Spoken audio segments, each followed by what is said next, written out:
Que sainteté en moi, cette vie de sainteté en moi, cette vie de sainteté en moi, Jésus, cette vie de sainteté en moi, nalingi angoe,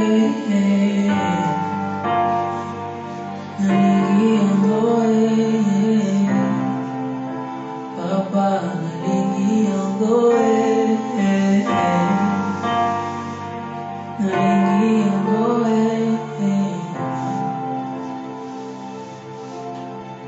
cette vie de sainteté en moi, cette vie de sainteté en moi, nalingi angoe,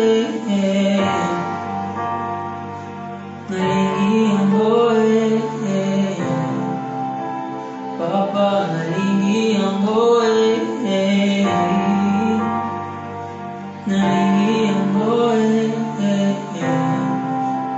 Yahweh nalingi angoe,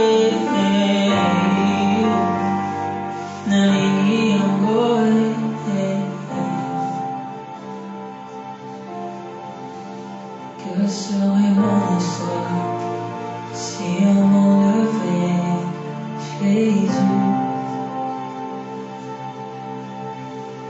Que serait mon histoire si on m'enlevait Jésus?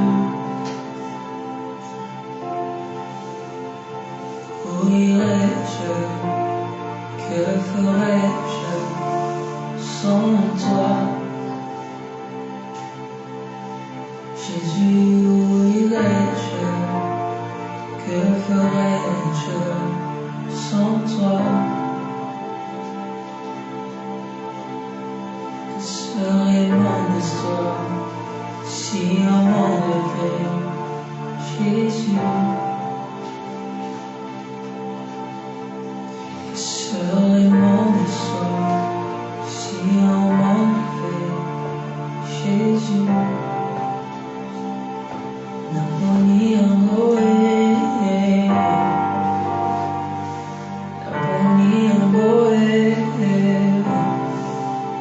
Rai naponi angoe,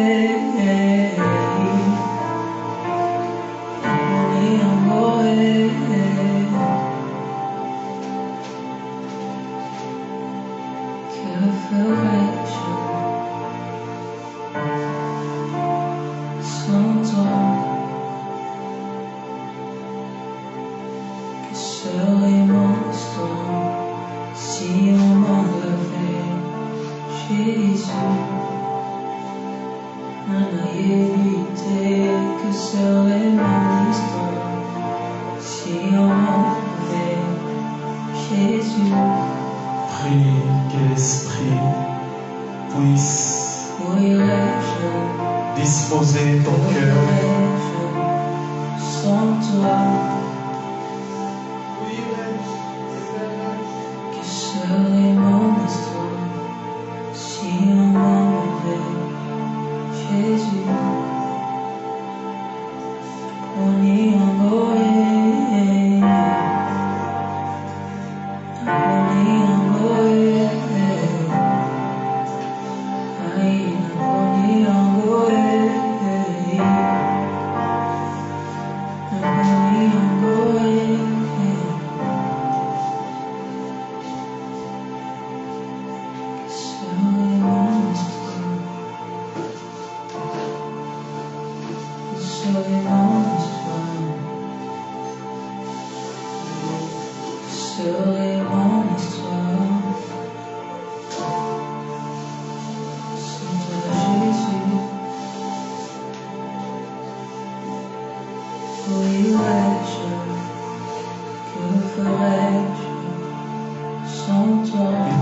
le cœur avant Où irais-je? Que ferais-je il sans touche le toi? cœur. Il touche. Serait mon histoire si on m'enlevait Jésus. Même toi qui nous suis en direct, Et ma vie serait mon histoire si on sois saisi. Jésus. Marekade Zarabasha. Que ferais-je? Où irais-je sans toi? Que serait Oh yes. Oh yes. Nous avons besoin de toi, Shaddai. Nous avons besoin de toi, Yoshua.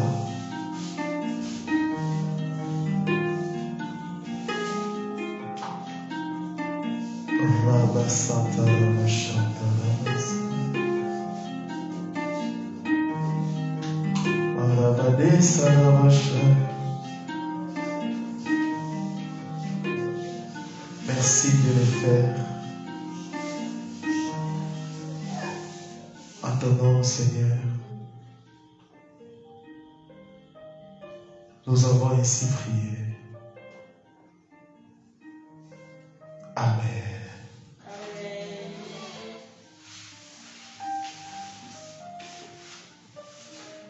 Bonjour. Je vous salue les gens qui nous suivent en direct.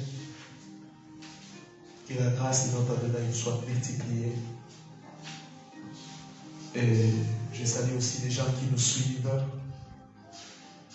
à la télévision. Vraiment, soyez connectés spirituellement afin de comprendre ce que je vais enseigner ce matin. Hier, nous avons posé les bases, introduit en disant que quand nous disons avance en eau profonde, cela signifie des choses. La profondeur de la prière, mais aussi la profondeur des Écritures. C'est ce que nous allons faire tout au long de cette retraite. Et nous avons dit qu'il faut éviter les déséquilibres. Il y a des gens qui prient beaucoup mais n'ont pas de connaissances. Il y a aussi des gens qui ont la connaissance mais ne prient pas beaucoup. Et nous avons dit que la vie chrétienne, c'est la symbiose de ces deux choses. Et plusieurs personnes prient mais pas en profondeur. Nous allons profondément prier et nous allons profondément sonder les Écritures. Et nous avons donné un passage, de 1 Pierre, nous avons vu que les prophètes ont fait premièrement des recherches, deuxièmement des investigations sur les saluts. Vous voyez? Mais ici, quand une personne s'appelle prophète, c'est pour... en réalité, c'est un don. Ce n'est pas le ministère prophétique. Donner des paroles de connaissance. Tout enfant de Yahweh peut le faire. Mais si vous lisez Ephésiens 4, vous allez comprendre avec moi que les saints ministères, c'est pour établir, pour le perfectionnement d'abord des saints. Ce sont les ministères de l'enseignement. Un prophète est celui qui présente Yeshua le salut d'une manière dans sa portée prophétique. Il doit connaître d'abord les Écritures. Les paroles de connaissance des prophéties, c'est un don. Ça peut accompagner toute personne qui croit. Il y a des gens qu'on appelle prophètes, quand ils disent je ne comprends pas. Je ne comprends pas l'église actuelle. Quelqu'un qui s'est dit prophète, qui n'a jamais enseigné. Il réunit des gens dans la forêt, il prêche, il exhorte les gens, prophètes. Qui t'a reconnu prophète? Qui t'a donné la main d'association? Qui t'a reconnu prophète? Ou est-ce que nous voyons tout ce que tu es en train de faire? Est-ce que c'est pour le perfectionnement des saints? Là, c'est un autre enseignement. Tapez même sur Facebook ou sur Google ce qu'il faut savoir sur l'appel au ministère. Avec le pasteur Chapral, vous allez voir des vidéos. Nous avons beaucoup enseigné sur ça. Comment reconnaître que je suis un appelé dans les 5 ministères. Vous allez les voir. Et j'avais vraiment le Seigneur la sincérité d'un frère. Il m'a dit, pasteur, je me fais appeler prophète, mais je ne suis pas prophète. Il a dit dans son assemblée, appelez-moi frère. Parce qu'il a donné des paroles de connaissance, des prophéties, et pour qui ça nous? Prophète. J'ai aimé la sincérité, c'est ça. Jacques dit, je pense que c'est Jacques, on ne doit pas avoir beaucoup des enseignants. Mais quand je regarde ce qui se passe sur les réseaux sociaux, dans les télévisions, les chaînes de télévision, je dis, pourquoi il y a beaucoup d'enseignants comme ça, tout le monde devient enseignant? Parce qu'il a ses mégas. Et sachez qu'Élohim, il va juger sévèrement les enseignants. Amen. Si vous ne maîtrisez pas un sujet, taisez-vous. La section 1, hier, nous avons vu la composition du Tanakh. Et ce matin, la section 2, l'enseignement du Tanakh sur Elohim. Qu'est-ce que le Tanakh enseigne sur Elohim? Sachez ceci, c'est écrit en gras même dans vos syllabis. Le Tanakh enseigne qu'il y a un seul Elohim. Le Tanakh enseigne qu'il y a un seul Elohim. Le Tanakh n'enseigne pas la Trinité. Deutéronome 6, 4. Shema Israël, Adonai Eloheinu, Adonai Ehad. Écoute Israël, Adonai notre Elohim, Adonai est un. Ehad veut dire un. Mais Louis II traduit cela par, il dit, il est l'unique. Non. Non, non. Ehad veut dire un, moko, asa moko. L'unique, c'est quoi? Asa yé moko. Asa yé kaka. Donc, il y a d'autres personnes, mais il y a asa yé kaka. Mais ici, Ehad veut dire asa kaka moko. Pas 2, pas 3, pas 4, pas 5 Elohim, mais il est un. Shema Israël, Adonai Eloheinu, Adonai Ehad. Galates 3, 20 dit que Elohim est l'unique. Il y a un Elohim, il y a un seul Elohim. Et cette doctrine de l'unicité est au centre du message de la Bible. Car l'ancienne alliance et la nouvelle alliance l'enseignent tous les deux pleinement et avec insistance. Nous allons le voir. Elohim Ehad, il est un. Ehad, comment l'écrire? E-H-A-D. C'est ce que plusieurs ont mal écrit. E-H-A-D. Donc, il est un. En dépit de la simplicité de ces messages et de la clarté avec laquelle la Bible les présente, nombreux de ceux qui croient en l'existence d'Élohim ne l'ont pas compris. Ils n'ont pas compris ces mystères.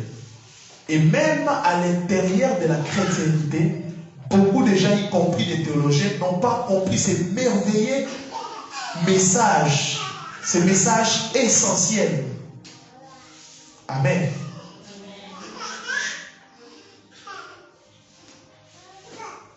Et ici, nous allons affirmer haut et fort l'unicité d'Élohim.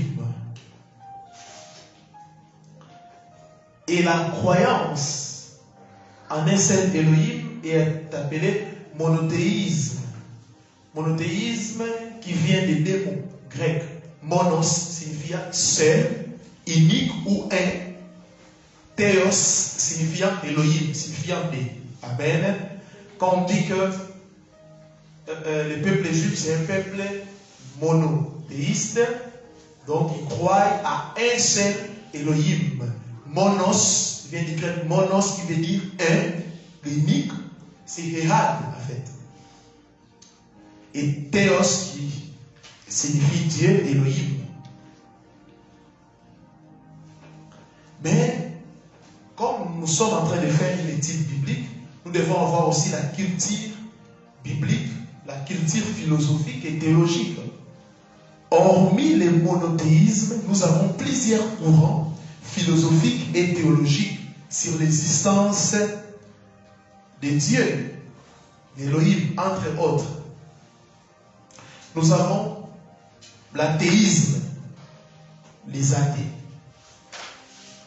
Au sens large, l'athéisme est défini comme l'absence ou le refus de toute croyance en quelque divinité que ce soit. Alléluia. Amen. Alléluia. Amen. Au sens fort, toutefois, l'athéisme désigne l'affirmation d'une existence d'une divinité. Un athée croit que Elohim n'existe pas. Amen. C'est un courant philosophique, même théologique. Ils disent que Elohim n'existe pas. Dieu n'existe pas. Ils sont en train de nier l'existence d'Elohim. Nous avons deuxième courant, l'agnosticisme. L'agnosticisme plutôt. L'agnosticisme est une conception selon laquelle l'esprit humain est sceptique devant toute solution aux problèmes métaphysiques ou des religions et ne peut donc accéder à l'absolu. Un agnostique est celui qui affirme que l'existence d'Élohim est inconnue et probablement inconnaissable. Et ils disent, ils ne sont pas comme des athées, ils nient l'existence, mais ils disent que l'existence d'Élohim est inconnue et inconnaissable. On ne peut pas le connaître. Tout ce que les gens sont en train de dire, ça ne concerne pas Elohim. Donc, ce sont des contes et consorts. Nous croyons que l'existence d'Elohim, c'est inconnu. C'est inconnu, c'est inconnu. Troisièmement, nous avons le panthéisme. Le panthéisme est une doctrine philosophique selon laquelle Dieu est tout, Elohim est tout. Elle se distingue du monothéisme en considérant que Dieu n'est pas un être personnel distinct du monde, mais qu'il est l'intégralité du monde. Un panthéiste est celui qui égale Elohim avec la nature, les forces de l'univers. Donc Elohim est une plante, Elohim à un globe terrestre, Elohim, Elohim, Elohim. Donc un panthéiste égale Elohim avec la nature. On voit Elohim dans la nature. Quand je te vois, je vois Elohim.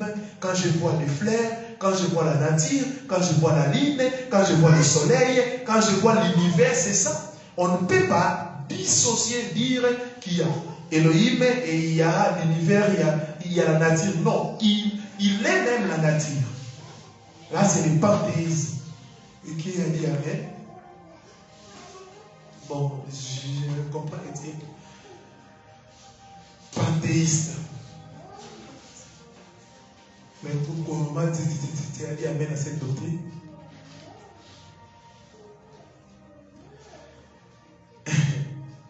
Il faut vraiment être connecté. Nous avons le polythéisme. Le polythéisme est une croyance religieuse religieuse ou philosophique selon laquelle il existe plusieurs divinités. Là, plusieurs nations païennes disent cela, comme par exemple Osiris, qui est considéré comme le dieu de la mort et de la réincarnation. Nous avons Anubis, le dieu des funéraires et de la nécropole. Amen. Nous avons Dieu du Panthéon de l'Égypte antique. Un polythéiste est celui qui croit en plusieurs Elohim. Amen. Nous avons même étudié cela en histoire, non? Les peuples égyptiens, il y a la mythologie grecque, la mythologie, tout ça, ce sont vraiment les polythéismes. Il y a plusieurs Elohim, plusieurs dieux. Alléluia. Si tu as un problème, tu pars consulter tel Dieu, il va t'aider.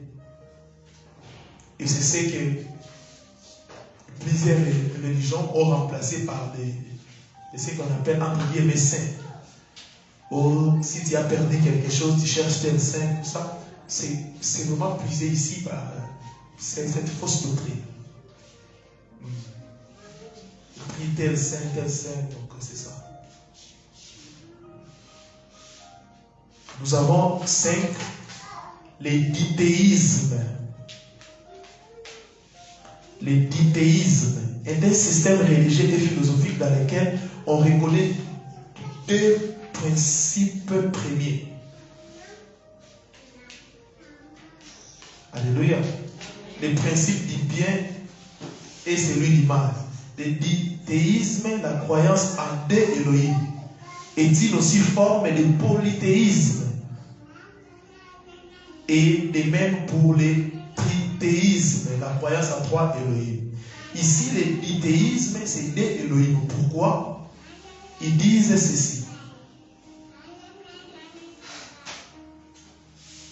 Ils disent ceci. Elohim ou Yahweh, c'est le bien et le mal. Il y a 2 Elohim, 2 dieux. Le bien et le mal, c'est fini. Amen. Alléluia. Mais nous connaissons le véritable. Nous ne sommes pas des athées. Nous connaissons Elohim l'unique. Nous ne sommes pas dans l'agnosticisme où c'est inconnu, inconnaissable. Nous connaissons. Il est écrit quelque part, les peuples qui, je pense, connaîtront leur Dieu, agiront avec fermeté. Et quand Adonai Yehoshua est venu, il dit quoi? Je leur ai fait connaître ton nom. Nous les connaissons. Il a dit, nous adorons. C'est lui que nous connaissons. Un agnostique est celui qui dit non, c'est inconnu. Vous savez, ils ont tellement réfléchi, ils ont dit non, ça nous tape à la tête. Donc c'est inconnu, tout petit canal, débat, des raccourcis. Mais nous avons la révélation. Alléluia.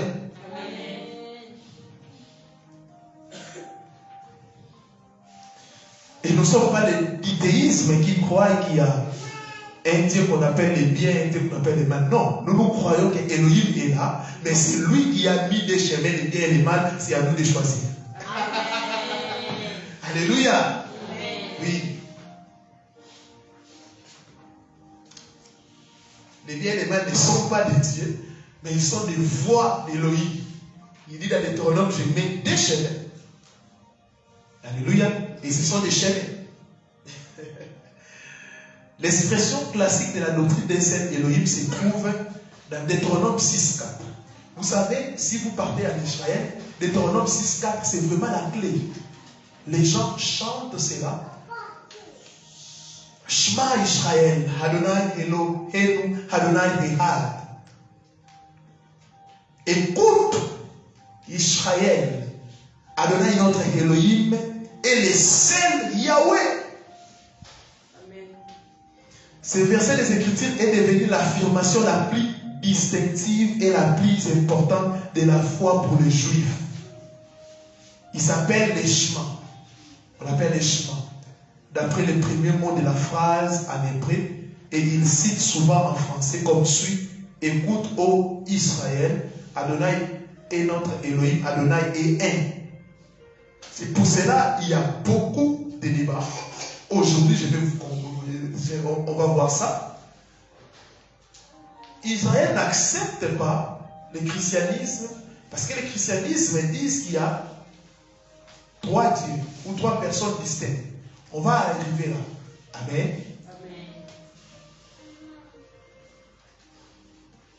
Traditionnellement, un juif bien essaie toujours de faire cette profession des fois juste avant la mort. Les juifs avant de mourir, les juifs vraiment radicaux avant de mourir, vous allez voir, il va réciter cela. C'est vraiment la clé. Shema Israël, Adonai Eloheinu, Adonai Echad. Avant de mourir. Parce que c'est la profession de foi. C'est quelque chose et quota. Même les enfants connaissent cela.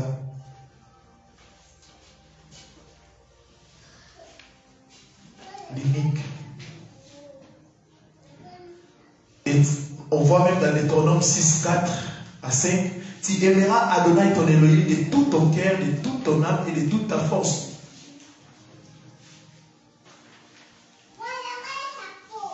Alléluia.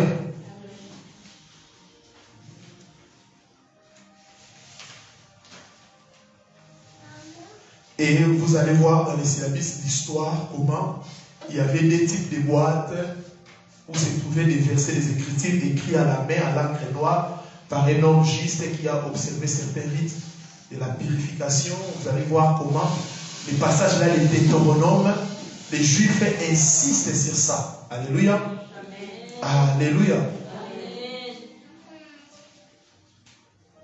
Elohim, écoutez, intensifie ses commandements en affirmant qu'il est un Elohim jaloux. Exode 25, il est un Elohim jaloux. Dans Deutéronome 32, 39, Elohim dit qu'il n'y a pas d'autre Elohim avec lui.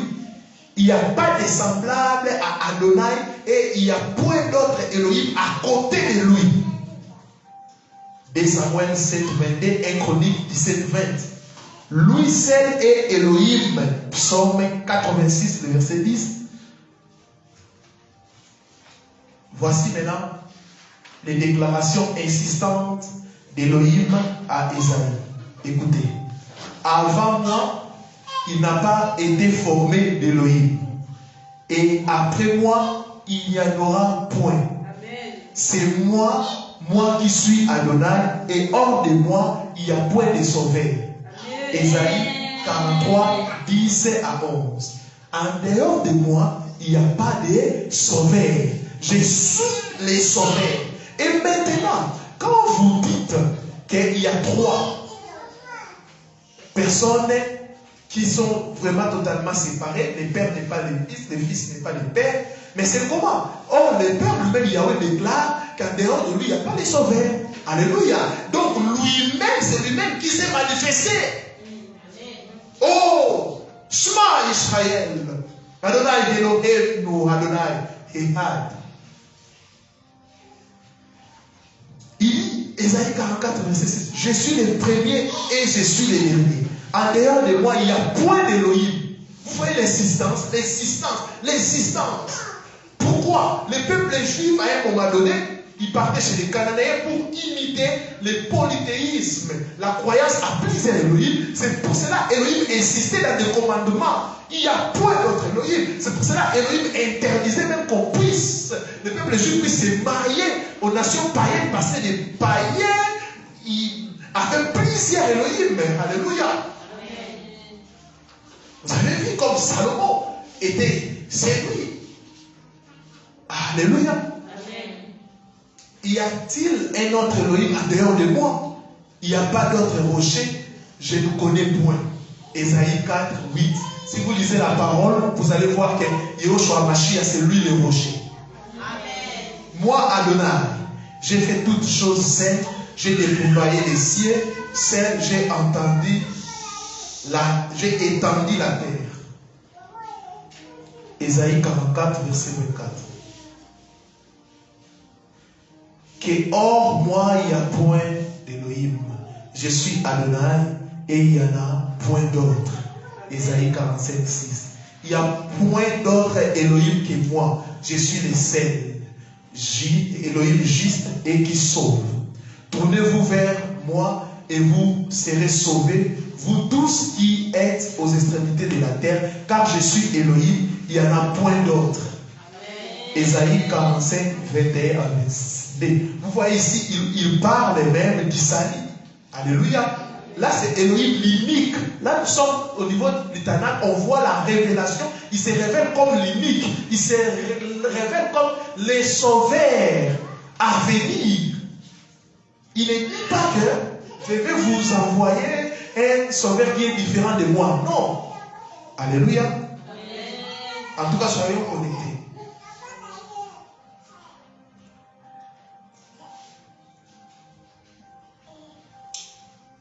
Et il n'y a point d'autre Élohim, je suis Élohim et nul est semblable à moi. Ésaïe 46, 9. Je ne donnerai pas ma gloire à un autre. Wow. Adonai des armées, Élohim d'Israël, assis sur les chérubins, c'est toi qui es le seul Élohim de tous les royaumes de la terre, c'est toi qui as fait les cieux et la terre. Ésaïe 37, 16. Vous allez voir même Colossiens dit que c'est Yeshua qui a créé. Il y a un seul Elohim qui est le créateur et le père de l'humanité. Malachie 10. Nous sommes en train de voir dans tous les Tanakh, on insiste sur l'unicité. On insiste sur l'unicité. Et dans les temps du règne millénaire, il n'y aura qu'un seul Yahweh avec un seul nom. Zacharie 14, 9 le dit. En bref, ces expressions du Tanakh parlent d'Élohim comme d'un être unique. Plusieurs fois, la Bible appelle Élohim les saints. Vous savez qu'il ne dit pas que les saints.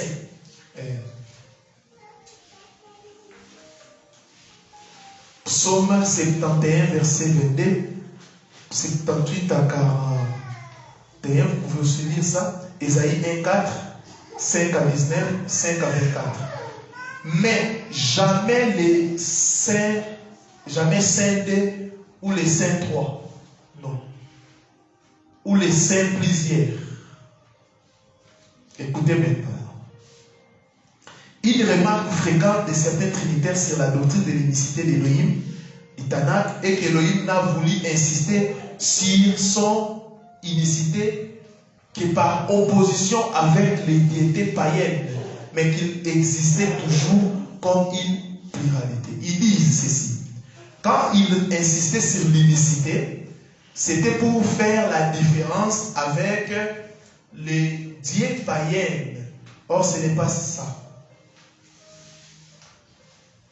Toutefois, si cette conjecture était vraie, pourquoi Élohim ne l'a-t-il pas clarifié? Pourquoi les Juifs n'ont-ils pas compris une théologie des personnes, mais ont insisté sur un monothéisme absolu? Si c'était, comme les gens disent, les trinitaires, non, c'était pour marquer la différence et les nations et d'autres nations. Mais pourquoi les Juifs ont insisté ou insistent sur le monothéisme absolu?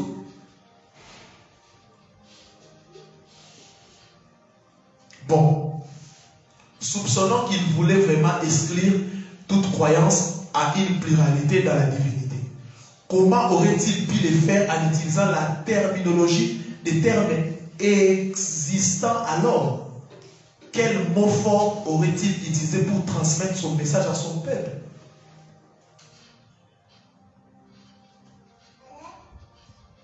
Des mots comme aucun, point d'autre, point de semblable, aucun en dehors de moi, seul, errant, par moi-même et un. Il a utilisé des mots forts. Quand il dit il est un, c'est-à-dire il n'est pas deux. Quand il dit il est un, c'est-à-dire il n'est pas deux. Quand il dit il n'y a aucun en dehors de moi, il est le seul.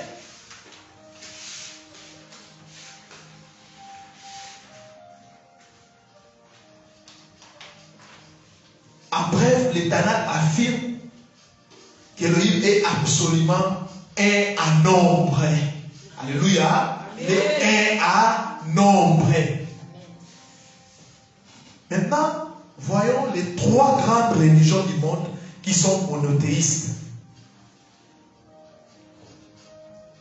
La sœur qui n'a pas laissé la liste, c'était de temps en temps chez à côté.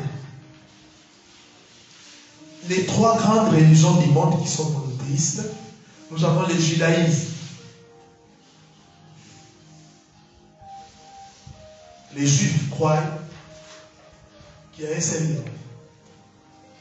Nous avons l'islam. Amen. Nous avons trois normalement l'église.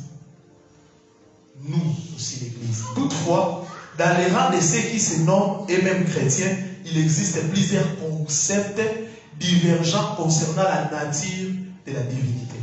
Au milieu des chrétiens, il y a plusieurs débats. On va les voir. Premièrement, nous avons les trinitaires. Les trinitaires.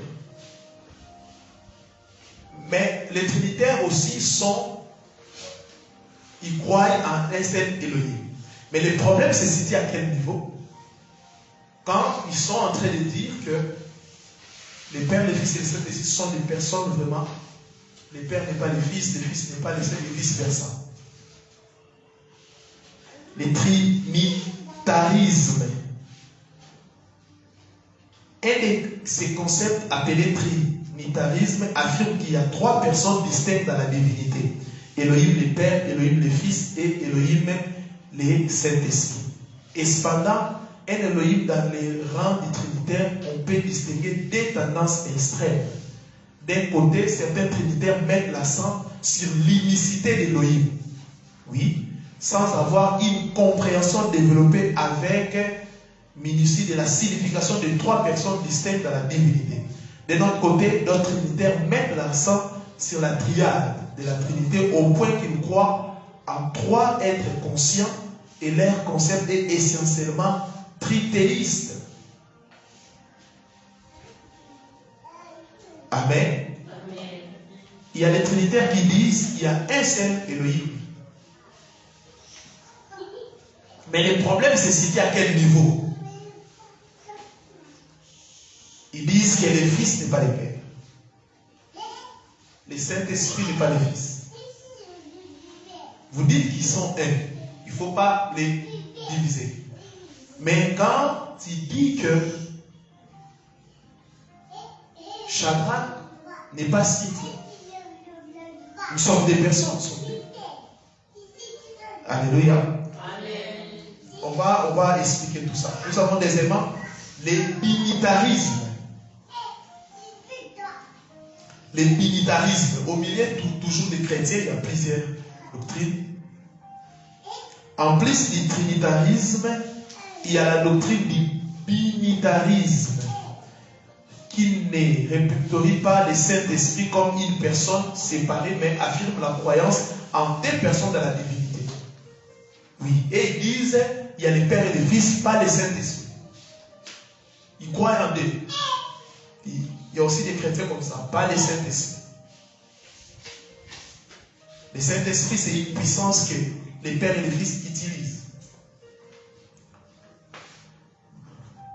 Nombreux les monothéistes ont signalé qu'à la fois le trinitarisme et le binitarisme affaiblissent le monothéisme strict enseigné par la Bible. Ils insistent sur le fait que la divinité ne peut pas être divisée en personnes et que Elohim est absolument un. Nous avons troisième point. Les monothéistes stricts avec le dénigrement de la pleine piété de Yahushua HaMashiach. Il y a les monothéistes stricts, mais qui ne croient pas que le Seigneur Christ est Elohim et Dieu. Ces croyants en monothéisme strict se rangent en deux classes. Une classe affirme qu'il n'y a qu'un seul Elohim, tout en niant d'une manière ou d'une autre la pleine piété de Yahushua.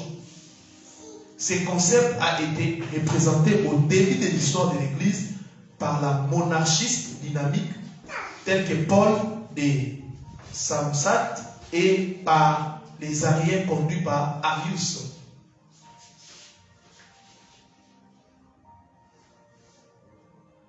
Alléluia. Ils disent nous croyons à un seul Elohim et c'est même la croyance des témoins de Jéhovah. Yeshua n'est pas Dieu, le Saint-Esprit n'est pas Dieu, il y a un seul. Ils disent que Yeshua c'est le fils Azamouananaï. Et alors quand on dit Mouananaï, ce n'est pas comme Pétrile ma fille, non. Quand on dit fils, on va les voir dans d'autres syllabes que c'est vraiment différent. Ces groupes ont réglé Yeshua à la position d'Élohim créé, d'Élohim subordonné, d'Élohim cadet ou de demi-Élohim. Donc c'est un Élohim créé. D'autres disent un Élohim créé. D'autres disent c'est un demi-Élohim. D'autres disent qu'il était l'homme, il était un homme. Quand il est mort à la croix, il est devenu comme Dieu. C'est ça. 4. Moi je suis ici. Les monothéistes stricts avec la pleine affirmation de la diété de Yehoshua HaMashiach. Les monothéistes stricts, mais qui affirment que Elohim du vétéran testamentaire, Elohim dont on parle dans les Tanakh, c'est lui qui s'est manifesté en chair. La seconde classe des vrais monothéistes croient à un seul Elohim, mais de plus croient que la plénitude de la divinité est manifestée à Yehoshua HaMashiach. Ils croient que le Père, Fils et le Saint-Esprit sont des manifestations, des modes, des fonctions ou des relations qu'Elohim unique a manifestées envers l'homme. Mais ce ne sont pas des personnes. Alléluia. Alléluia.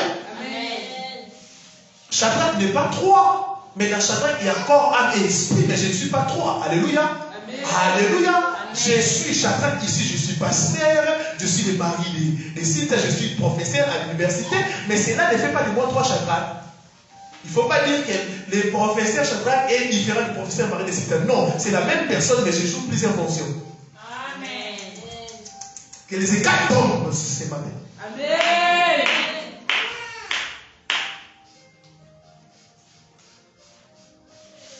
Nous allons les voir. Les historiens de l'Église ont utilisé les termes de modalisme et de monarchisme modalistique pour décrire ces concepts tels que les ont maintenus les premiers dirigeants de l'Église comme Noétis, Parcésis et Son. Au XXe siècle, ceux qui croient à la fois à l'indivisible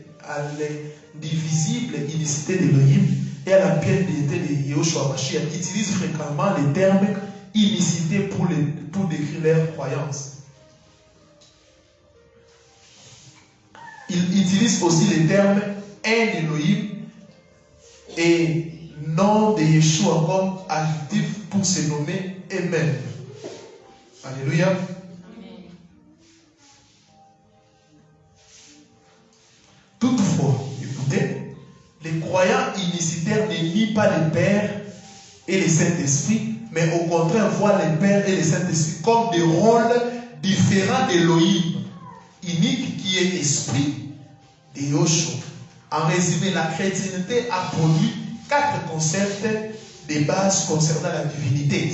Ce que nous pouvons retenir, nous avons le trinitarisme, ce que je vous avais dit, le binitarisme qui nie le Saint-Esprit, le monothéisme strict avec dénigrement de la pleine piété de Yeshua HaMashiach. Vous allez voir les témoins de Jéhovah. 4. Un monothéisme strict avec l'affirmation de la pleine piété de Yeshua HaMashiach ou l'unicité.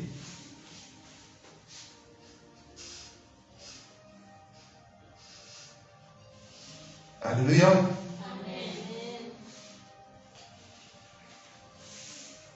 Écoutez, nous sommes toujours dans les Tanakh. En fait, de la création jusqu'à Abraham. Parce que si vous lisez la Bible, vous pouvez voir de la création jusqu'à Abraham, Adam et Ewa, Caïn et Abel, Seth et Noé, Abraham aussi, tous connaissent l'unique Elohim, le créateur de toutes choses. Amen. Si Abraham se réveille aujourd'hui, il vient, il attend ce concept de trinité, de binitarisme, il peut nous gifler. Parce que lui, il connaissait l'unique. Amen. Il va dire, mais il s'est révélé à moi comme l'unique. Mais comment j'attends ici? D'ailleurs, il m'a promis qu'il va se manifester à mon sein. Il va se manifester. Vous n'avez rien compris.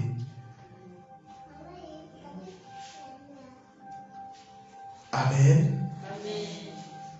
Voilà maintenant la signification du terme Elohim ou Dieu. Les mots hébreux les plus communément utilisés par Elohim pour Elohim et Elohim. C'est les mots originels dans presque tous les passages du Tanakh où nous voyons le mot français Elohim. Écoutez, Elohim c'est la forme plurielle. Parce que ce mot aussi est utilisé aussi pour les hommes. Quand il dit vous êtes Elohim. Amen. Plusieurs pensent que Elohim, c'est ça le nom du Seigneur. Non, on va voir le nom du Seigneur. C'est juste, on peut dire un titre. C'est un nom pluriel. C'est la forme plurielle du mot Eloah, qui signifie Elohim ou Dieu. La plupart des érudits s'accordent sur le fait que l'utilisation du mot pluriel Elohim indique la grandeur d'Elohim ou ses multiples attributs. Écoutez, cela indique la grandeur d'Elohim ou ses multiples attributs. Parce que plusieurs pensent que comme Elohim c'est un mot pluriel, cela veut dire qu'en Elohim il y a plusieurs dieux. Non. Cela c'est pour indiquer la grandeur d'Elohim ou ses multiples attributs. Cela n'implique pas une pluralité de personnes ou de personnalités. Les Juifs ne voyaient certainement pas la forme plurielle comme en contradiction avec leur puissant monothéisme. Alléluia.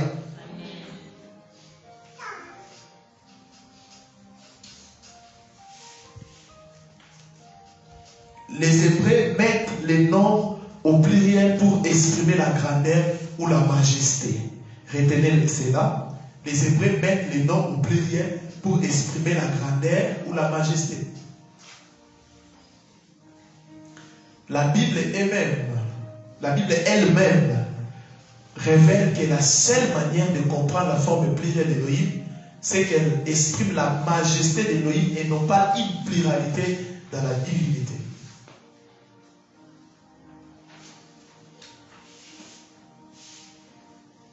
Vous allez voir les exemples que j'ai donnés, comme ici, dans Genèse 32, 30. Elohim s'est manifesté à Jacob sous forme humaine, la manifestation singulière. Mais si vous lisez Genèse 32, 30, on parle d'Elohim sous forme plurielle. Donc cela ne veut pas dire qu'il y a plusieurs Elohim, mais pour montrer, comme je vous avais dit, sa grandeur. Écoutez, la Bible applique même Elohim à Yoshua Mashiach, au Seigneur. On voit ça dans le psaume 45, 7, Zacharie 12, 8 à 10. Et personne ne suggère qu'il y a une pluralité de personnes à Yeshua. Non. Amen. Amen. Aussi, le mot Elohim n'indique pas trois personnes dans la divinité. Seul un être appelé Elohim lutta avec Jacob. Seul un veau d'or était appelé Elohim. Et un seul Adonai, Yoshua Hamashiach et Elohim manifesté dans la chair.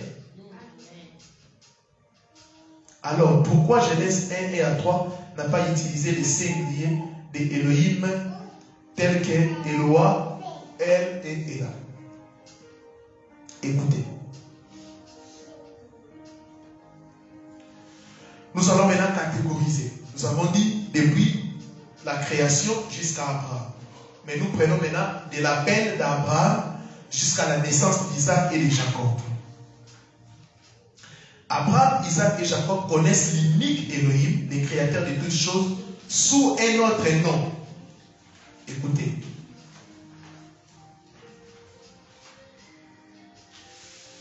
Abraham, Isaac et Jacob connaissent l'unique Elohim, le créateur de toutes choses, sous un autre nom. Elohim El Shaddai. C'est le nom invocatoire d'Elohim dans ces trois générations. Nous allons voir même comment nous écrivons Yehoshua, même dans nos polos, nous allons voir non seulement il y a des tétagrammes, mais il y a aussi les noms invocatoires Shaddai dedans. On va les démontrer en Bible. C'est les noms invocatoires d'Elohim dans ces trois générations. Amen. Il s'est manifesté comme Shaddai. Shaddai est tout puissant. Abraham invoquait El Shaddai. Genèse 17 et 1, 3. Il invoquait Shaddai. Isaac invoquait El Shaddai. Genèse 28 et 1, 3. Genèse 35, 9 à 13. Jacob aussi invoquait El Shaddai. Genèse 12, Jacob, avant de mourir, il avait béni ses enfants au nom d'El Shaddai. Là, il n'y avait pas encore les tétagrammes. Mais il s'est manifesté à Abraham, Jacob et Isaac comme les tout-puissants Shaddai. En conclusion, d'Abraham, Isaac, Jacob et les 12 fils de Jacob connaissent Elohim étant les créateurs uniques et l'évoquer au nom de El Shaddai. Est-ce que nous avons compris cela? Donc, notre père de la foi, Abraham, Isaac, Jacob. Quand nous disons le Dieu d'Abraham, d'Isaac et de Jacob, Elohim d'Abraham, d'Isaac et de Jacob, nous confessons qu'il est le seul créateur et l'unique. Maintenant, après ça, nous voyons de l'Égypte jusqu'à la sortie d'Israël et de leur installation au pays de la promesse. Ça vous permet aussi de catégoriser les temps. Amen. Premièrement, j'ai dit depuis la création jusqu'à Abraham. Il faut suivre, vous êtes d'Israël. Deuxièmement, j'ai dit Abraham, Jacob et Isaac. Alléluia. Et ici, nous entrons maintenant à l'Égypte. De l'Égypte jusqu'à la sortie d'Israël et de leur installation au pays de la promesse. Mais lorsqu'Élohim vient pour la libération de ses enfants, des enfants de Jacob, il vient comme Adonai. Il vient comme Ehaya, Asher, Ehaya. Jésus, c'est que je sais. Je vais expliquer. Et maman, si tu m'avais posé une question, vous voyez à l'hébreu, c'est Ehaya, Asher, Ehaya. Il s'est révélé comme Ehaya. Et dernièrement, il s'est révélé par son nom. Les tétagrammes, les mots imprononçables. En réalité, on ne sait pas comment on prononçait ces noms. On ne sait pas. Parce que les Juifs, ils avaient pris la résolution de ne plus prononcer ces noms. Et on ne sait pas comment ces noms se prononçaient. C'est pour cela qu'ils ont ajouté des voyelles pour dire Yahweh. Yahweh. Mais tu peux dire YHWH. Ouais. On ne connaît pas comment on le prononçait. S'ils disaient, on ne sait pas. Mais, comme il n'y a pas de son, il n'y avait pas de solution, il n'y a pas moyen d'enregistrer, nous appelons ça des tétagrammes, les noms imprononçables. Et ils ont ajouté des voyelles pour que nous puissions les prononcer Yahweh. Exode 3, 13 à 14, Exode 4, 21 à 23, Exode 6, 13 à 16. Elohim, après avoir délivré ces peuples d'Israël, ils avaient confié une mission spécifique de proclamer son nom parmi les nations païennes. Et il dit même à Moshe, il dit à Moshe ceci, il dit, quel est ton nom? Ehaya, Asher, Ehaya. C'est beau, hein? Il donne les noms. Est-ce que ici vous avez vu Jéhovah? C'est vraiment une aberration. Il est réel. Oh, je vois, c'est où? Prouvez ça. C'est où? On voit ici lui-même, il dit, je m'appelle, il dit, il donne son nom. Mais je ne comprends pas pourquoi les gens veulent spéculer. Tu me demandes quel est mon nom, je te dis que c'est Shadrach. Toi, tu parles là-bas au lobby, Kombo Naye Chandoukula. Et tu commences à dire ça, Chandoukula. Mais moi-même, je m'étonne. Je me suis présenté comme Yahweh, mais j'entends déjà m'appeler Jéhovah. Oh, Jéhovah, Kombo Anza. Est-ce que quand tu connais les noms, il se promène avec des sommets qui appellent le vieux. Si vous dites à ces gens-là, donne-moi un seul verset où il s'est révélé, je ne sais pas dans quel temps, donne-moi un seul verset où il s'est révélé comme Jéhovah. Ils n'ont pas de verset. Ils vont vous amener dans des débats inutiles pour vous en prier. Les noms, c'est ça. Maintenant, voyons la différence. Les étapes de la révélation d'Élohim. Il y a une erreur qui s'est glissée dans l'islamisme, ce n'est pas 6, c'est 5 étapes. Les étapes de la révélation, parce qu'il y a des confusions. Suivez-moi, s'il vous plaît. Il s'est révélé par sa nature, la nature d'Élohim, par ses attributs, par ce que nous appelons l'anthropomorphisme, la théophanie, les noms et les titres. Amen. Il s'est révélé comme ça. La nature d'Élohim, par sa nature, par ses attributs, par les anthropomorphismes, par les théophanies, les noms et titres, la nature d'Élohim. Parlons de la nature d'Élohim. On dit que Élohim est esprit. Il faut que ceux qui l'adorent en esprit et en vérité. Jean 4, 24. Osée 11, 9. Nombre 23, 13. Apocalypse 22, 17. Par sa nature, Élohim est esprit. Retenez cela.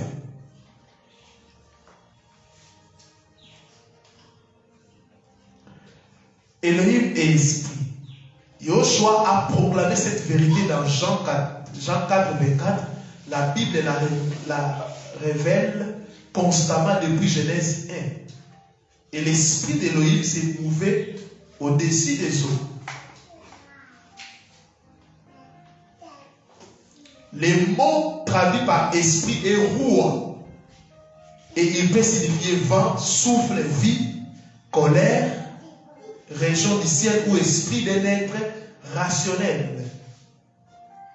Et le mot grec, c'est pneu. Peut signifier courant d'air, souffle. Et on comprend quand on dit Elohim esprit. Ici, on voulait dire qu'un esprit n'a pas de chair et d'os. Même Yeshua dit ça dans Luc 24, 39. Et Yeshua a indiqué que l'esprit d'Élohim n'a pas de chair ni de sang. Et la Bible dit qu'Élohim est esprit. Elle signifie qu'il ne peut être vu ou touché physiquement par des êtres humains en tant qu'esprit. Il est un être surnaturel, intelligent, qui n'a pas de corps physique. Retenez ça, ça c'est dans les Tanakh. On dit qu'il est esprit. Hormis le fait qu'il est esprit, par sa nature, on dit qu'Élohim est invisible. Il est invisible parce que c'est un esprit. Et plusieurs fois, la Bible décrit Élohim comme invisible. Là, c'est sa nature. Colossiens 1,15 le dit.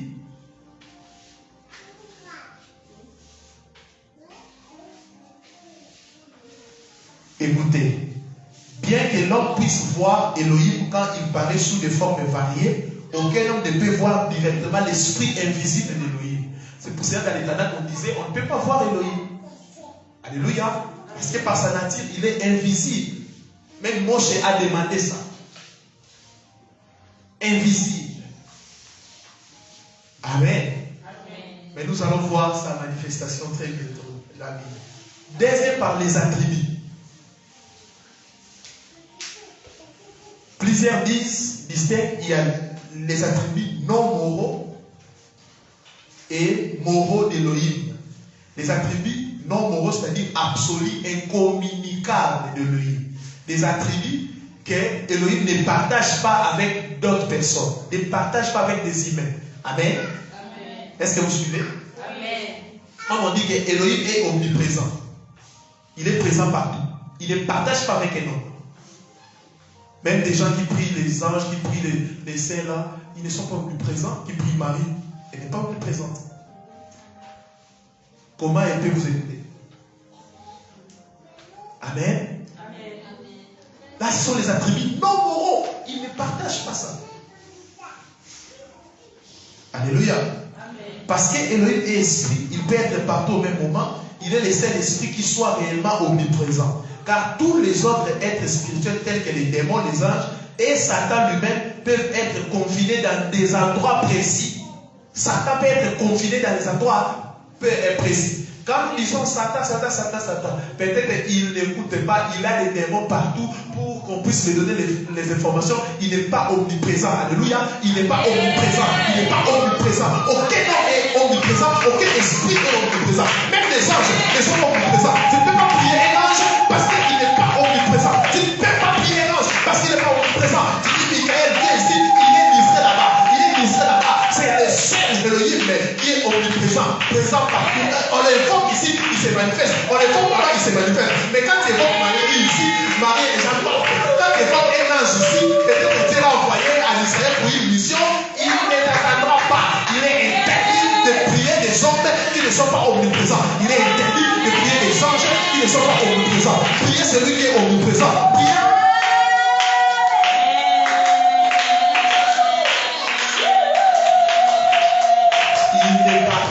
Avec personne. Amen. Les attributs non moraux et ça la pratique à la Nzambe.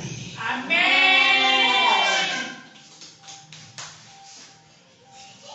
Bien que Elohim soit omniprésent, nous ne pouvons l'égaler avec la nature, la substance ou les forces du monde. Ce qui serait l'hypathéisme, parce qu'il a bien une individualité, une personnalité et une intelligence.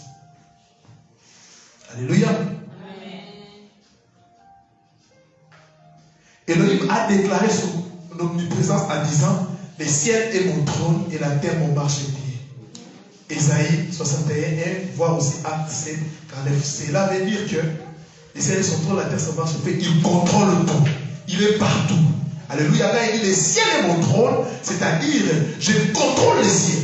Amen. La terre est mon marchepied. Je suis en même moment au ciel et sur la terre. Amen. Les gens pensent que la tête jusqu'à la hanche de Yahweh c'est au ciel et c'est pire. Non, c'est une métaphore pour dire qu'il est omniprésent. Amen. Donc il faut quitter les choses de l'économie.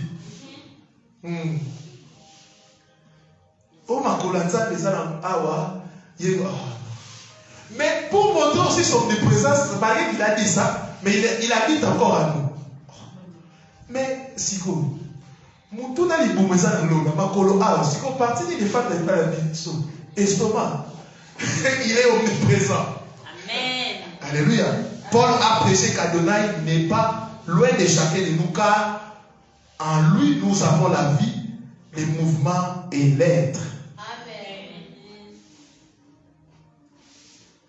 Il est possible que la plus merveilleuse description de l'omniprésence de l'Élohim se trouve dans Psaume 139, 7 à 13. Où irai-je loin de ton esprit? Où fuirai-je loin de ta face? Si je monte au ciel, tu y es. Si je me couche au séjour des morts, tu vois là. Si je prends les ailes de l'aurore et que j'aille demeurer au-delà de la mer, là aussi ta main me conduira et ta droite me saisira. Si je dis, au moins les ténèbres me couvriront, la nuit devient lumière autour de moi. Même les ténèbres ne sont pas obscures pour toi. La nuit brille comme le jour et les ténèbres comme la lumière. C'est toi qui as formé les reins qui m'a tissé dans les seins de ma mère. Quand vous lisez ce passage, vous comprenez qu'il est partout. Je ne dis pas où. Même dans les cimetières, il est là. Il est partout, il est partout, il est partout. C'est pourquoi il nous révèle même ce que le monde des ténèbres prévoit pour toi. Il est même là-bas. Amen. S'il n'est pas là-bas, comment nous sommes au courant de tout ce qu'ils font? Ah, omniprésent. Alléluia. Si Elohim est omniprésent, pourquoi la Bible le décrit-elle comme étant au ciel? Voici plusieurs raisons. D'autres disent, oh Asali Kolo, Bible Asali Kolo. Voici les raisons. 1.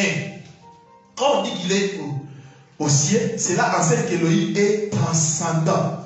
À d'autres termes, il est au-delà de l'entendement humain et il n'est pas limité à cette terre. Alléluia. Deuxième raison. Cela fait référence au centre du raisonnement et de l'activité d'Elohim, son quartier général en quelque sorte. Amen. Le troisième ciel. Cela fait référence à ça.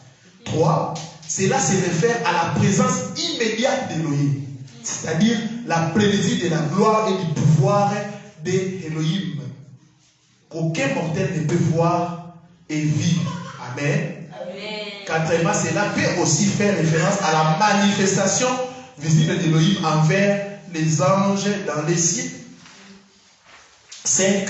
Cela ne peut pas signifier qu'Elohim manque d'omniprésence et limité à un lieu ou à un corps. Pareillement, quand la Bible dit qu'Elohim est venu sur terre ou est apparu à l'homme, cela ne nie pas son omniprésence. Cela signifie simplement que la concentration de son activité est déplacée sur terre. Wow. Dans la limite où certains individus ou une certaine situation est concernée. Quand Elohim vient sur terre, les cieux ne sont pas vides. Amen. Oui. Parce que les autres disent, oh, ça va quitter quoi pour faire la décoller, c'est vide. Non, mais il est omniprésent. Ici, il est là. Mais il y a l'atmosphère, on sent que. Donc, il concentre maintenant son activité. Nous savons qu'il est là, il nous voit. Mais quand nous prions, nous voyons, les gens témoignent, disent, il y avait vraiment la présence de Dieu. Il y a toujours la présence de Dieu. Mais quand nous disons ça, c'est-à-dire, Yahweh a concentré son activité ici. Est-ce que quelqu'un a compris? Amen.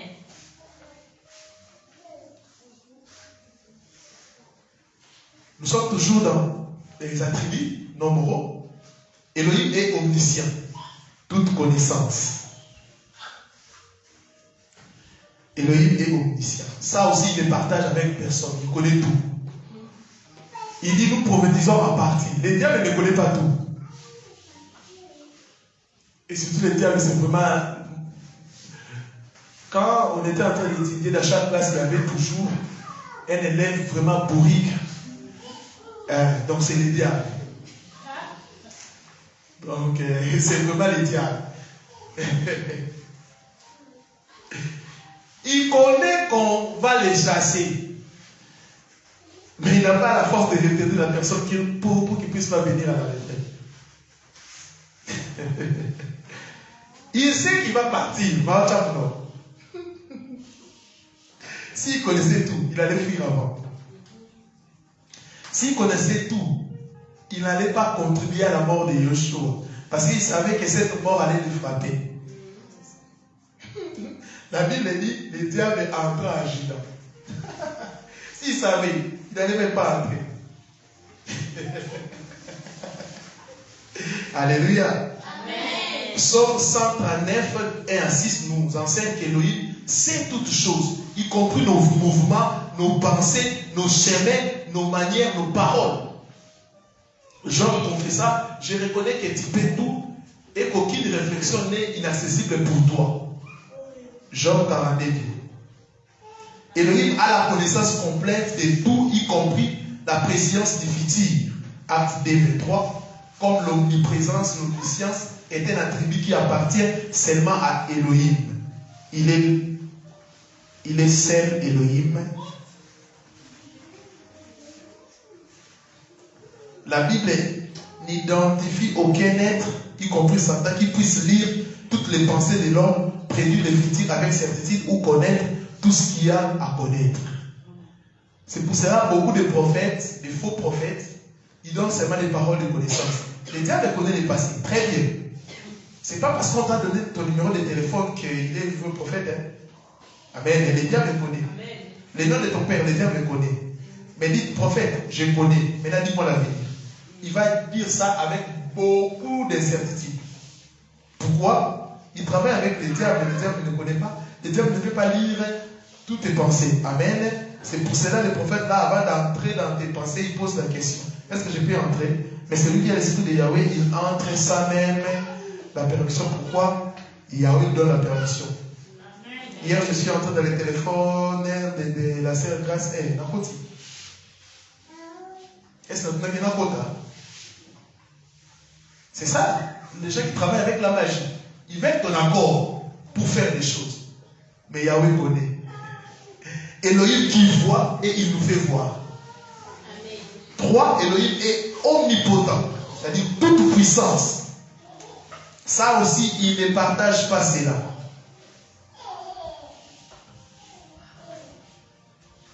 Elohim s'appelle lui-même le tout-puissant.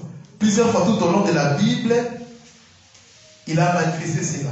Il a toute la puissance qui existe. Aucun être ne peut exercer une quelconque puissance à moins qu'Elohim le permet. Romains 13, 1. Il est le seul. Au Apocalypse 19, 6. Les saints d'Elohim aux cieux proclameront, nous allons proclamer Alléluia, car Adonai, notre Elohim tout-puissant, est entré dans son règne.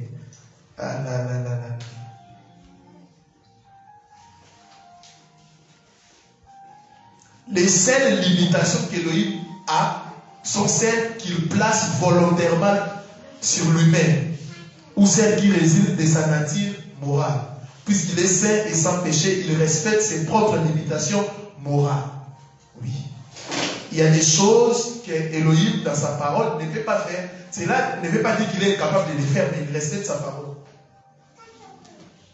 Amen. Amen. Amen.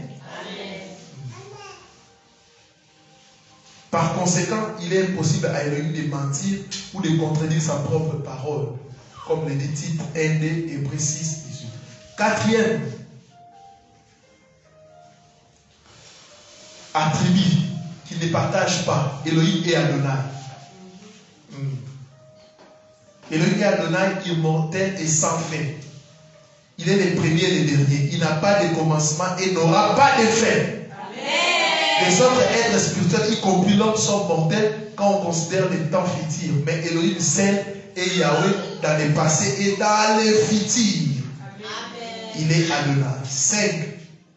Elohim est immuable, qui ne change pas. Et c'est là qu'il ne partage pas avec personne. Alléluia. Les êtres, ils échangent, mais Elohim ne change pas. Alléluia. Elohim ne change pas. Il est le même hier, aujourd'hui et éternellement. Lui-même, il dit ça dans Malachie 3, 6.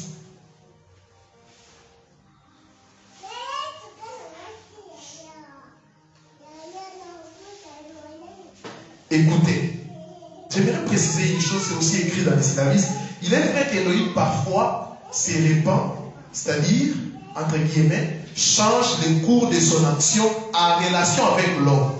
Amen. Hein? Mais c'est seulement parce que l'homme change ses actions. Je donne le cas avec Ézéchias, je pense. Yahweh a décidé qu'il puisse mourir. Mais Ézéchias a changé son action. Il a dit, il s'est repenti. Et Yahweh a levé cette décision. Amen. Hein? Là, c'est seulement parce que l'homme change ses actions. Là, c'est par rapport à la relation. Plusieurs fois, nous avons vu ça. Il a pris la décision de tuer, mais il dit aux gens d'intercéder. Il dit, si mon peuple se répand, il a fermé les ciels, il dit, si mon peuple se dit, invoque mon nom, prie, et se répand, il va faire quoi? Changer de décision. Donc là, c'est par rapport à la réaction. Je peux être saisi par l'esprit, je dis que, ma sœur, il me dit que tu mourras d'elle. Tu commences à pleurer, tu dis, ah Yahweh, pardon, je ne verrai pas, j'abandonne tout, Seigneur. Et après ce que j'ai dit, Yahweh vient de me dire, il a écouté ta prière, tu ne mourras plus. Amen. C'est pour cela que vous allez voir des Lazare qui sont morts, mais ils étaient ressuscités. Amen. C'est une précision détail. La nature d'Élohim reste la même. C'est son cours d'action future change pour répondre au changement de l'homme. Par exemple, voilà, même à Ninive. À Ninive, les changements, il a dit il va détruire Ninive, mais Jonas a prêché. Il n'a plus détruit Ninive. Maintenant, les attributs moraux d'Élohim, c'est-à-dire qui peut les transmettre aux gens. Elohim a une individualité, une personnalité et une rationalité. Elohim est un être spirituel intelligent avec une volonté, Romains 9, 19, et une capacité de raisonnement. Il a une pensée intelligente. Elohim a des émotions. Cela est indiqué dans le fait que l'homme est un être émotionnel. On peut trouver plusieurs attributs. Il est là à la colère, mais on peut le provoquer à la colère aussi. Les attributs qu'on peut, moraux d'Elohim, qui peut transmettre, Elohim est amour. On peut trouver aussi des gens, ils ont l'amour. Amen. Là, il les communique aux gens. Alléluia. Et Elohim a plusieurs autres qualités et attributs, la plupart d'entre eux découlant de son amour. Il est bon, il est amour, il est encore qui? Il est encore quoi, peut dire? Il est compatissant, il est encore quoi? Pardon? Fidèle, il est là, la colère, il est. On peut trouver aussi, pardon, il est miséricordieux. On peut trouver aussi des gens comme ça. Là, c'est Elohim lui-même communique, c'est là. Mais l'omniprésence, l'omniscience, c'est tout ça qu'on a cité. Il est appelé ça en douter. À toi gêner 100 jours. Et pas gêner pour que tu puisses devenir omniprésent. Tu n'auras rien. Et tu n'auras rien. On a comme omniprésent. Mais on va le combiner. Même les sorciers ne sont pas omniprésents. Alors,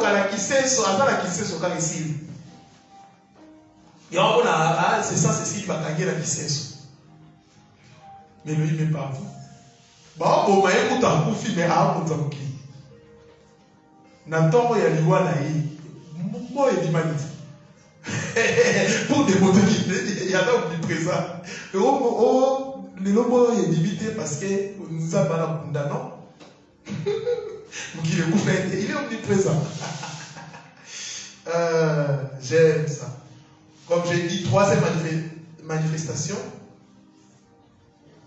l'anthropomorphisme, plutôt.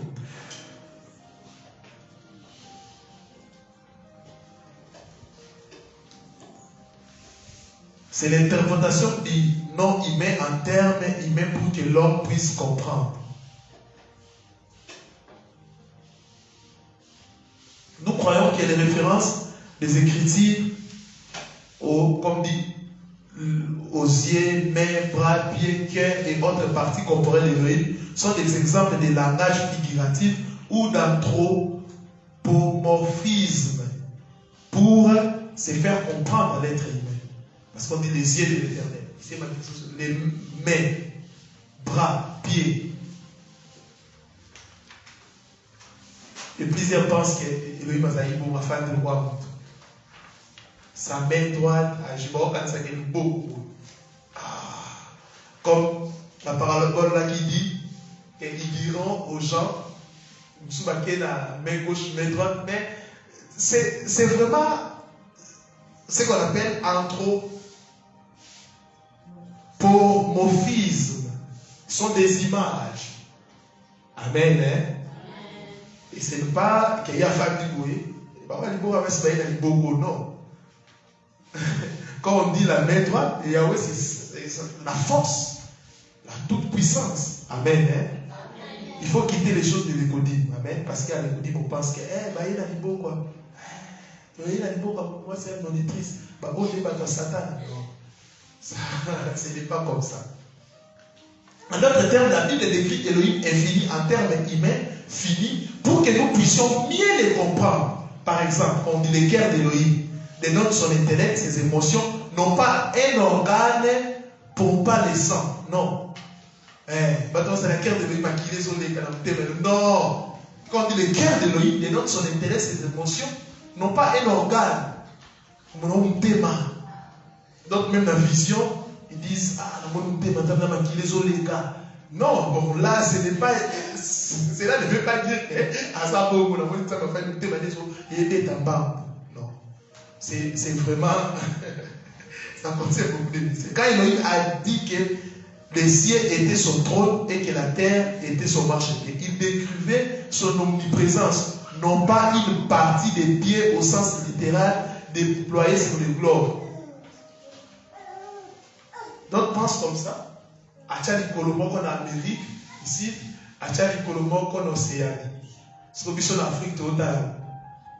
C'est pas ça. Amen. Donc, la Bible contient beaucoup des images. Et en tant que prédicateur, vous devez les savoir. Les yeux de Yahweh sont en tout lieu. Ne signifie pas que les yeux physiques dans chaque lieu, mais indique son omniprésence et son omniscience. Amen.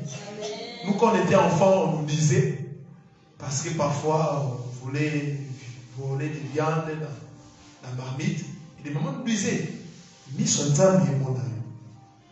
Mis son âme et dans la cuisine.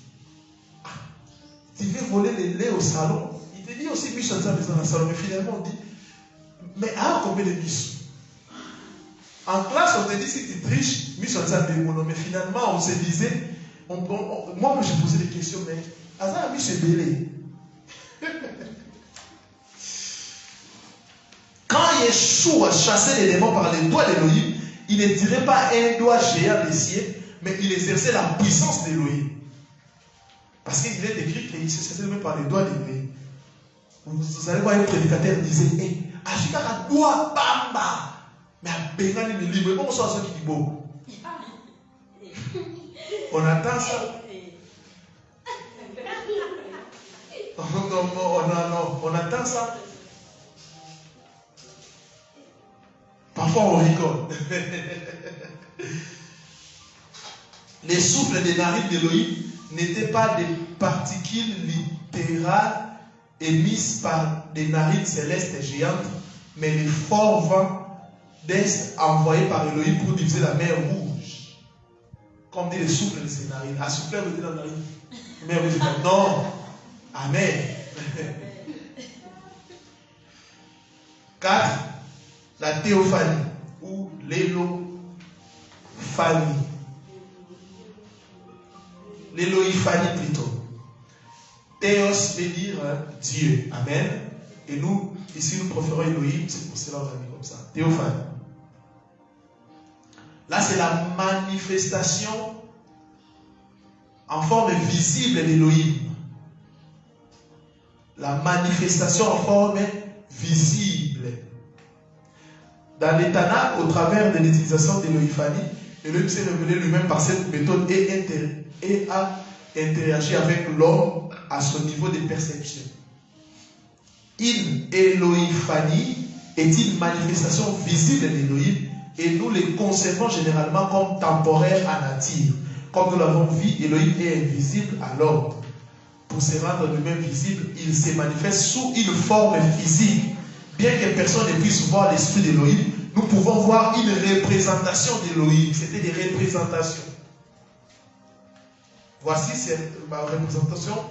Elohim apparut à Abraham dans une vision comme une fournaise fumante, à des flammes et comme un homme. Vous voyez ça? Il voit les feux. Eloïphanie, la théophanie, manifestation physique. Moto Penabo.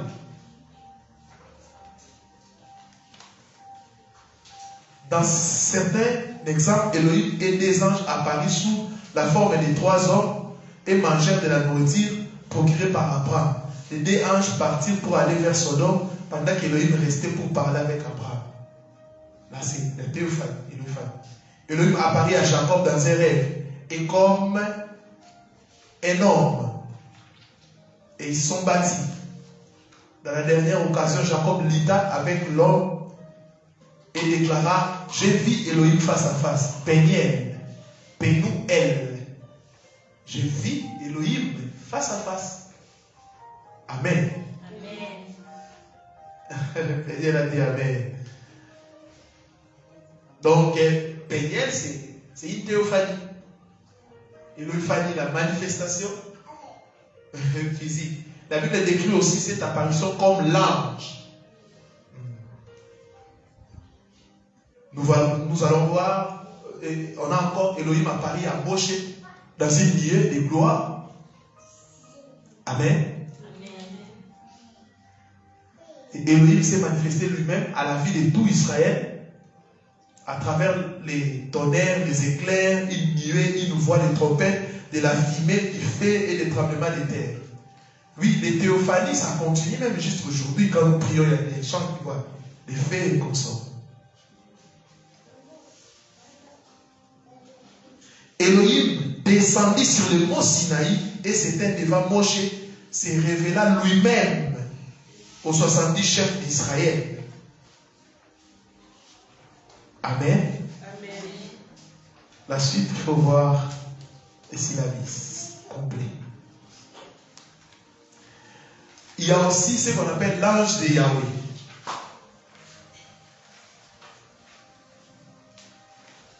Je vais citer. Melchisedec, nous le voyons aussi, on va expliquer. Beaucoup considèrent Melchisedec comme une théophanie. Le 4e homme dans le feu, une théophanie supposée, et celle du 4e homme qui apparaît dans le feu. Shadrach, Meshach et Abednego furent jetés dans la fournaise. Le roi païen Nabuchodonosor qui a dit: eh bien, je vois 4 hommes sans lien, et la figure du 4e ressemble à celle d'un fils d'Élohim.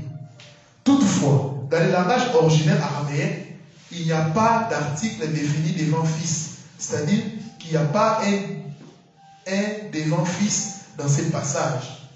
Rendre cette allocution par un fils d'Élohim.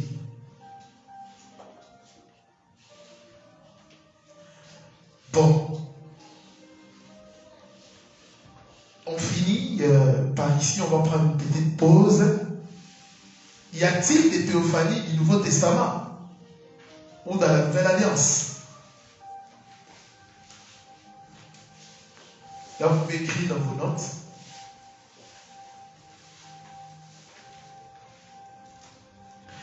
Dans le Nouveau Testament ou l'Ancienne Alliance, n'enregistre aucune élophanie d'Élohim sous forme humaine en dehors de Yeshua HaMashiach, bien sûr.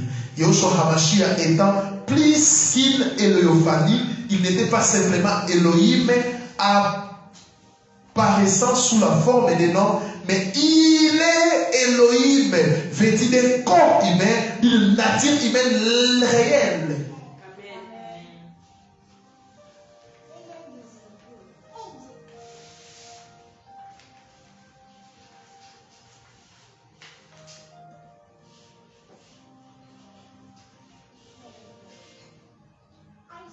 Alléluia.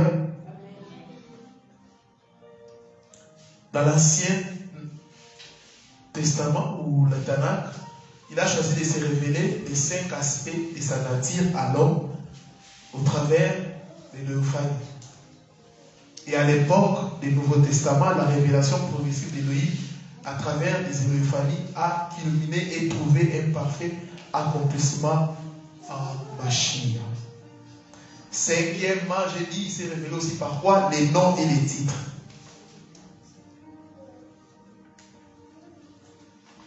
Les noms et les titres, notez.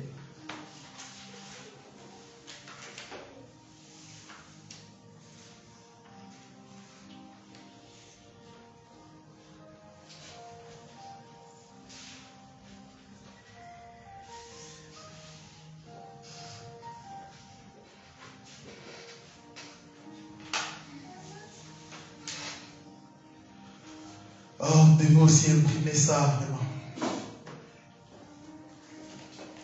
Je vous ai dit, il s'est révélé à Abraham comme Wa Shaddai. N'est-ce pas? Shaddai. Vous connaissez Shaddai? Et il a donné son nom.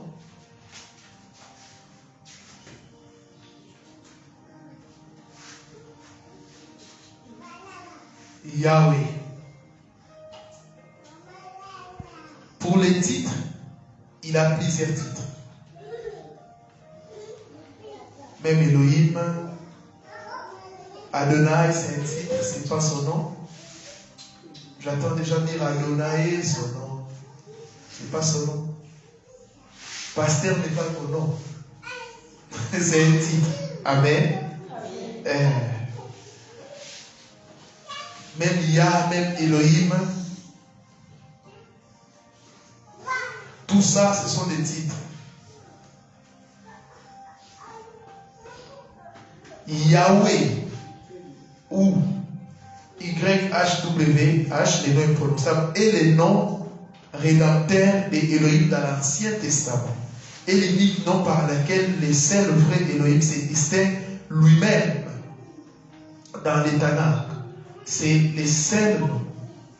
C'est lui qui auto-existe et c'est lui qui est. Le mot là est. Yahweh.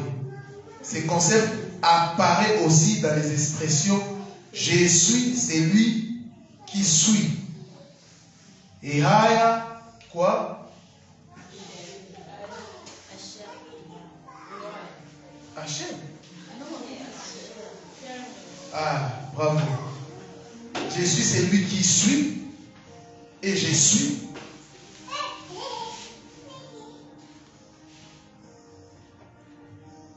Et écoutez, Yahweh, le tétragramme est la forme de la troisième personne du verbe être en hébreu.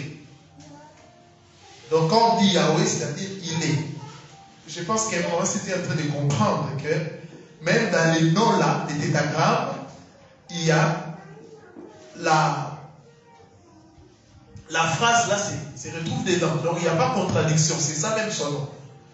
Je suis, c'est lui qui suit. Où je suis, c'est lui qui est. C'est pour cela Yeshua a dit quoi? Avant qu'Abraham fît, je suis. Il a prononcé les tétragrammes, frère. Qui peut douter de la divinité du Seigneur? Donc, c'est lui qui s'est révélé à Abraham. Il voulait enseigner aux pharisiens qui disaient Abraham a dit ceci, Abraham. C'est pour cela qu'ils ont dit oh, mais il y a d'autres mystiques, mais comment il dit ça? En réalité, il voulait les enseigner que c'est moi qui s'est révélé à Abraham. Avant qu'Abraham ne fît, je suis.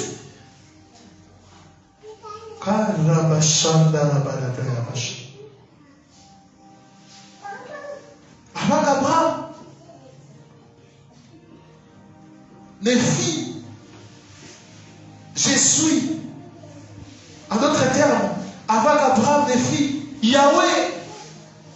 En d'autres termes, je suis le Shaddai qui s'est révélé à Abraham. Je suis Yahweh qui s'est révélé à Moshe. Je le suis. Amen. Oui. Je ne suis pas une autre personne. Je le suis. Mais maintenant, je suis dans la forme physique. Vous me voyez. Mais vous ne comprenez pas. Vous ne comprenez pas. L'Église actuelle n'arrive pas à comprendre la nature de la personne que nous prions. Oui. L'Église actuelle n'arrive pas. Ehaya, Asher, Ehaya. Ehaya, Asher, Ehaya. Je suis celui qui suit. Et dans les tétragrammes, plusieurs théologiens l'ont prouvé. Plusieurs spécialistes en hébreu l'ont prouvé. Oui. Parmi ces gens-là, il y a un que j'ai oublié son nom, je suis en train de chercher.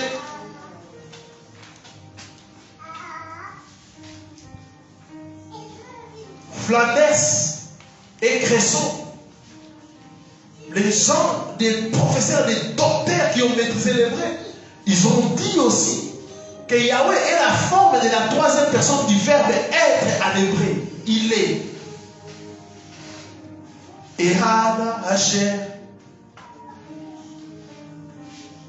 Ehaya, Ehaya, Asher, Ehaya. Je suis celui qui suis. Avant d'apprendre des filles, je suis. Il s'est manifesté à Moshe.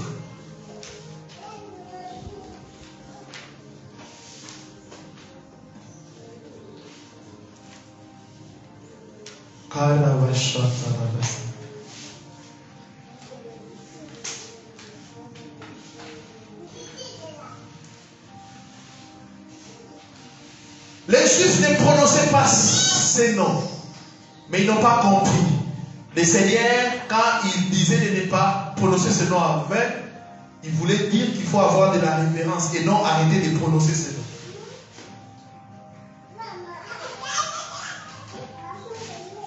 Oh Rabashata Rabasha. Oh Rabababababababa.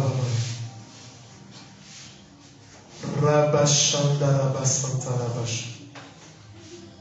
Oh Rabashande Rebosa. Banda Rabashaka Rabadabasha. La révélation progressive du nom. Pour exprimer cette auto-révélation qu'Abraham a eu besoin d'un agneau pour un sacrifice, Elohim s'est révélé lui-même comme Yahweh ha-jiré. Yahweh ha-jiré. Adonai qui procure. Adonai pourvoira. Il est celui qui pourvoit nos besoins. Abraham devrait offrir un animal. Mais Yahweh a pourvu et il l'a donné à Abraham, un mâle, un bélier. Yahweh a juré, veut dire, pas seulement Yahweh pourvoira, mais Yahweh lui-même s'est pourvu. C'est-à-dire, le Père lui-même s'est donné.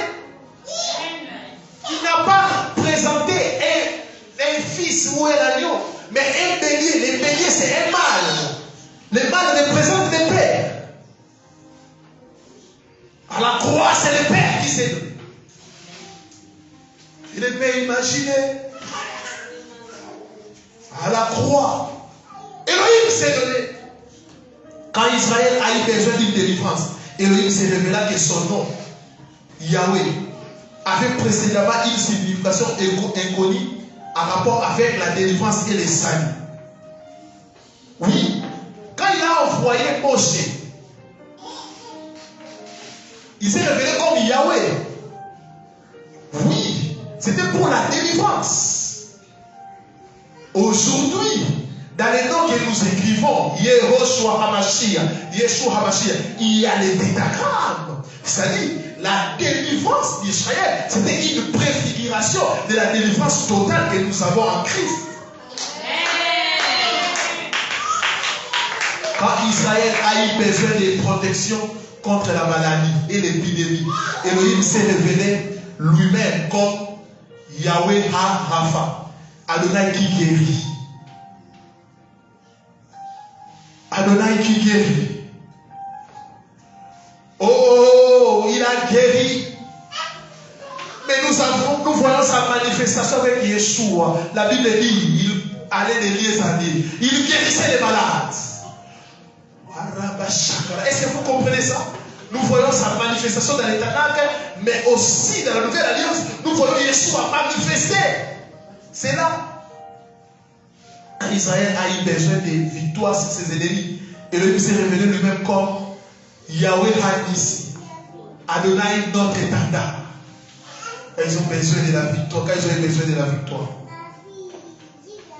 Ainsi, les noms et les titres décrits ci-dessous révèlent tous les aspects importants de la nature d'Elohim. Il ne se réveille comme Yahweh a donné un autre étendard quand ils ont eu besoin de la victoire. Quand l'Église a eu besoin de la victoire, parce que les péchés régnaient, les diables régnaient.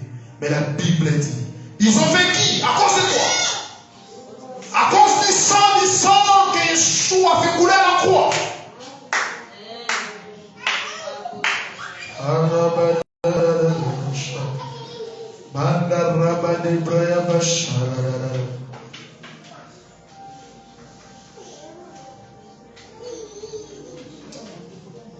Il regardait vers l'avenir, essayant de voir par quel nom Elohim se révélerait lui-même quand il apparaîtrait comme fils. Zacharie prophétisa qu'une époque viendra où Adonai serait le roi de toute la terre, et en ce jour-là, Yahweh sera le seul. Et son nom sera le seul nom. Zacharie 14, 9 donne une prophétie que Yahweh va se révéler. Et son nom sera le seul nom. Et à ce temps de la fin, le nom qui nous est donné, c'est le nom de Yahushua Mashiach. Amen. La parole fait de chair. Qui est ton nom, est-ce qu'on peut l'adorer?